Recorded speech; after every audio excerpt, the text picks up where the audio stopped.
Mike Brown should get a lot of credit for this. I know a lot of people were questioning the Mike Brown hire. Tom Thibodeau was a guy that everybody loved, and Tom was a Knick through and through. He's really born here in New York. Well, he was born in Connecticut. He grew up a New York Knicks fan. He came up under Pat Riley and Jeff Van Gundy. We all know the story behind the Tom Thibodeau story.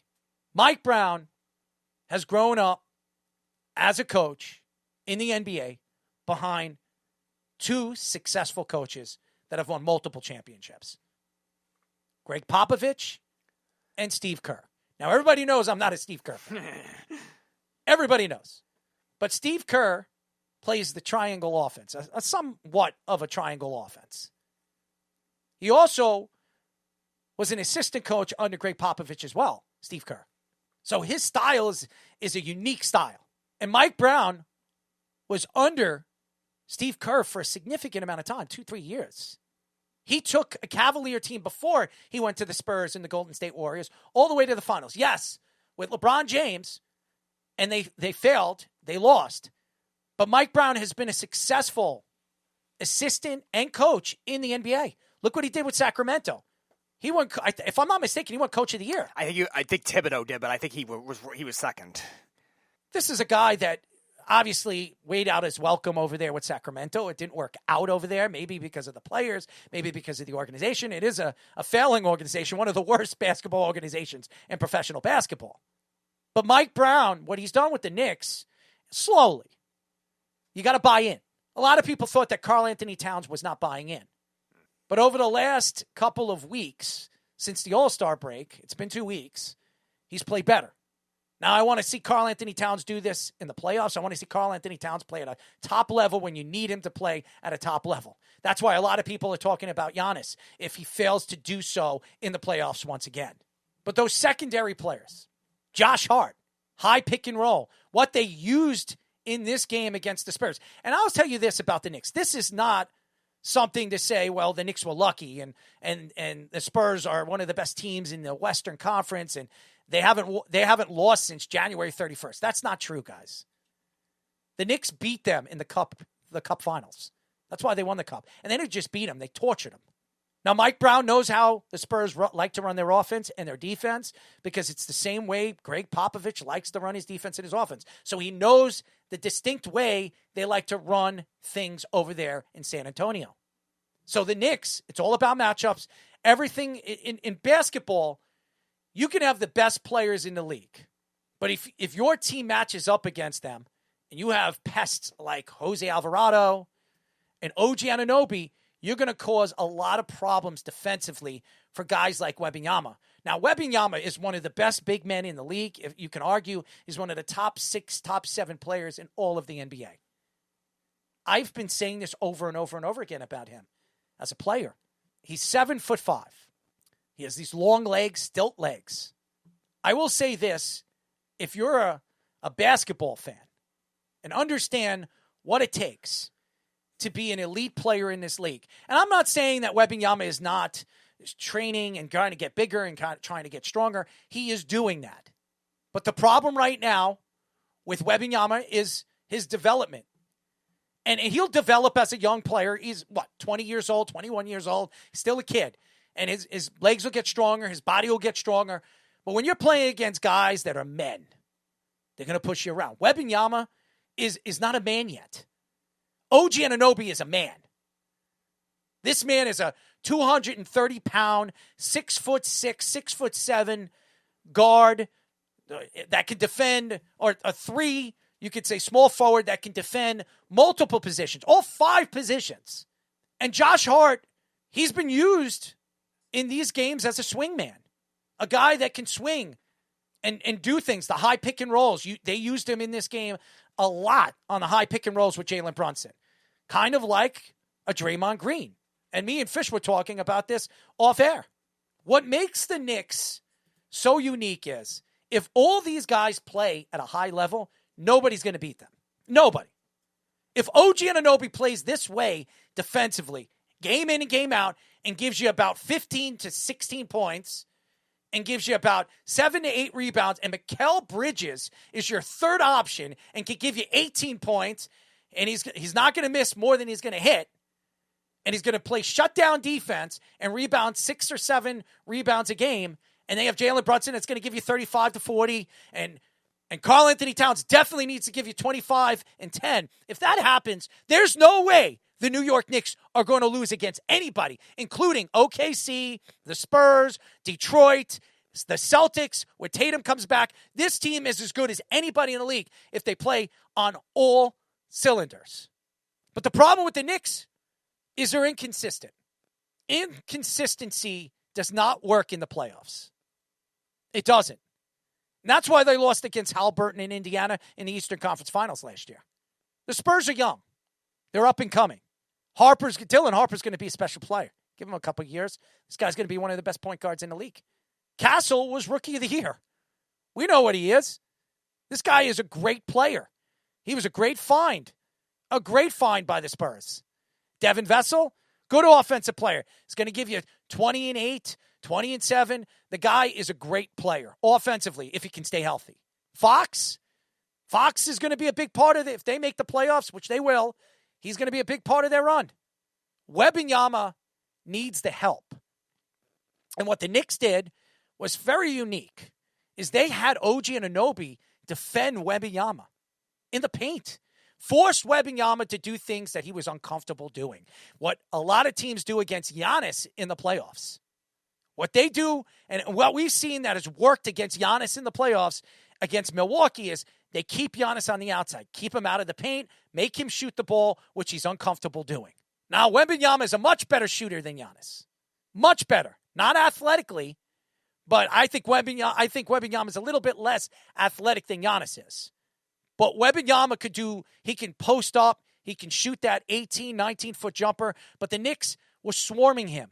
They were getting under him, they were pestering him, they were pissing him off, made him feel uncomfortable, and made him force shots that he wasn't comfortable doing.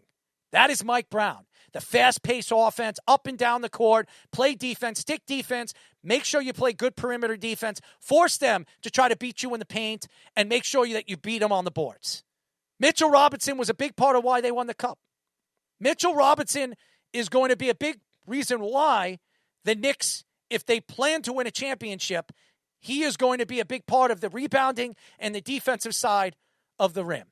We understand why the Knicks made a move for Jose Alvarado. We got it. And if I can argue this, I will argue this to all the Knicks fans. I will argue this to every single fan in the NBA right now.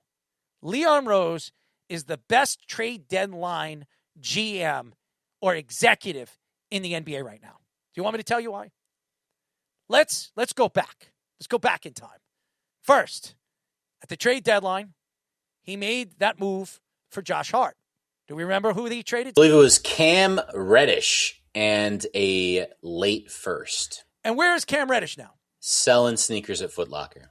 And what happened to that first-round pick? Nobody knows. Late. Exactly. Nobody. Yeah. Then he made that trade for OG Anunoby. He traded R.J. Barrett and Emmanuel Quigley. And I'm not saying R.J. Barrett hasn't been successful with Toronto. He's been good. Quigley's been good.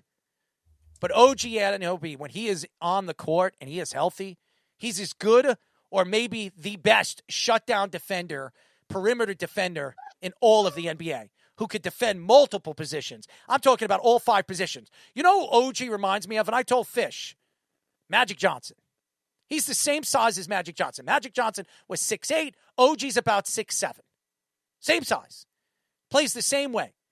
Plays and defends multiple positions.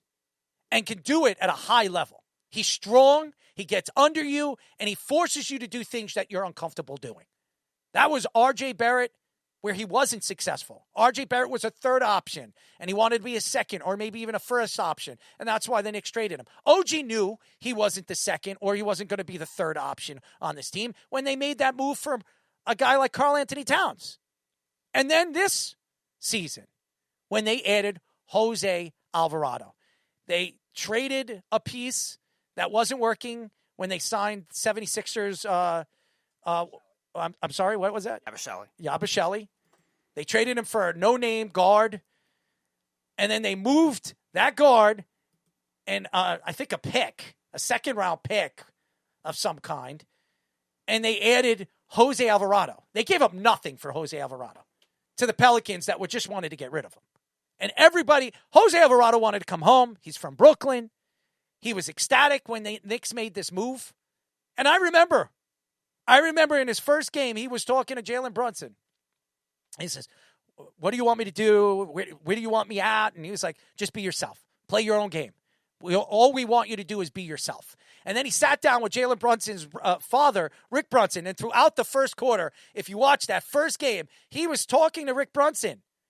And I'm sure Rick Brunson was telling him the same thing. Be yourself. Play your game. And slowly but surely, you're getting a chance to see why the Knicks made that move for Jose Alvarado. Jose Alvarado has been a big part of that perimeter defense. You can bring him on. You can bring him on in late games, especially against their best guard, and stick him. And tell him to stick him. And he could shoot the three. He's a very good three-point shooter. This team overall, from top to bottom, even bring in Sochan. And Sochan has really barely played. We haven't seen enough of Sochan. But we're going to see him. I think the Knicks are going to move him into that rotation, that secondary rotation, as the playoffs come along. Because they're going to need him. He's a big body. He's a defender. He's a rebounder. He's a tough player to play against. And when you play against teams like the Detroit Pistons, you need those tough players. Mike Brown, say whatever you want about Mike Brown. Love him, hate him, dislike him. Mike Brown is one of these coaches that is an X's and O's type of guy. It was Jalen Brunson calling that team meeting that changed everything for this team. Ever since that team meeting, when the Knicks were like 2-9 or 3-9 in 12 games. That team meeting changed everything for this team. Yeah, they lost against the Cavaliers, and they haven't showed in some of these games. But we've seen them beat elite teams. Look what they did against Houston. Coming back from Houston after 18 points. They were down by 18 points going into practically the fourth quarter. They came back and won that game by 2. Why? Because Karl Anthony Towns. And there are games that there are other heroes. This game was Mikal Bridges. Problem with Mikal Bridges, what scares me about Mikal Bridges is he disappears in games. So does OG. They need to be more consistent. If both players are as consistent in games, one can play defense, two can play defense, one can play offense, both can play offense and defense. If they both are consistent players, the New York Knicks are easily going to come out of the Eastern Conference because as good as the Celtics are right now, if Tatum comes back, he is not playing more than 27, 28 minutes in a game. He's not. He's not playing 40 minutes. Coming back from an Achilles tear, not a chance in hell. Coming back as quick as he did, no. It's going to be all Jaylen Brown. They don't have a lot, as far as I'm concerned, as size. The Celtics are not a big team. So the Knicks are a big team. They have size. They have ability to match against some of the bigger teams in the NBA because of it. The Knicks used to be very small over the years. They brought in Sochan. Sochan is a 6'9" guy. He's a guy that you can bring off the bench. He's pretty big. You can move him at the 3. You can move him at the 4. He could defend any one of those positions. Mitchell Robinson could defend the 3. He could defend the 5, the 4, or the 3. Jose Alvarado could defend the 1 or the 2. Josh Hart can defend the 1, the 2, or the 3. All these guys, OG Anunoby can defend all 5 positions. When you have those abilities and you have that kind of bench and you have these type of players, these style of players that can give you that kind of pressure defensively, you're going to be able to compete against anybody in the NBA.